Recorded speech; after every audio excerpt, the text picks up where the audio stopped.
அஸ்ஸலாமு அலைக்கும் வரஹ்மத்துல்லாஹி வபரகாத்துஹு. நாளும் ஓர் அமுதமொழி. எல்லோரும் லா இலாஹ இல்லல்லாஹ், அல்லாஹ்வை தவிர வேறு நாயன் இல்லை என சொல்லிக் கொள்கிறார்களே என்று அல்லாஹ் என்றால் என்ன என்பதை அறிவதில்லை. அதனை அறிவதுதானே மிக முக்கியம்.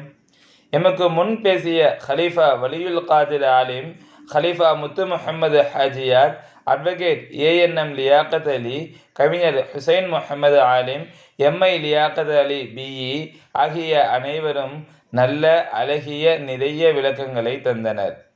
சிலருக்கு சில விஷயங்கள் மட்டும்தான் பிடிக்கும், ஆனால் மற்றவற்றை விட்டு விடுவர். அவ்வாறில்லாமல் விளங்காதவற்றை கேட்டு தெரிந்து கொள்ள வேண்டும். அனுமதிக்கப்பட்ட எல்லா உணவுகளையும் சாப்பிட வேண்டும். பின் அவை ஜீரணமாகின்றன. உடலில் தங்கிவிட்ட உணவு சத்துக்கள் தவிர மற்றவை வெளியேறி விடுகின்றன. அதுபோல் சொல்லக்கூடிய அனைத்து விஷயங்களையும் செவிசாய்த்து கேட்க வேண்டும். அவற்றை ஆராய வேண்டும்.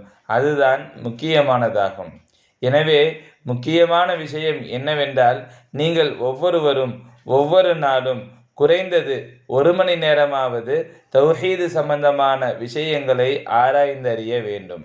சங்கைமிகு ஷேഖநாயகம் குதுபு ஜமான் ஷம்சுல் உஜூத் ஜமாலியா அசையீத் ஹலீல் அன் மௌலானா அல் ஹசனியுல் ஹுசைனியுல் ஹாஷிமி கத்தசல்லாஹு சிர்ரஹுல் அலீம் அவர்கள் 13/11/1995 அன்று திண்டுக்கல் டாக்டர் அப்துல் ஹக் அவர்களின் இல்லத்தில் நடைபெற்ற ஏகத்துவ மெய்ஞான சபையின் சிறப்பு மாதாந்திர கூட்டத்தில் ஆற்றிய ஆன்மீக உரையிலிருந்து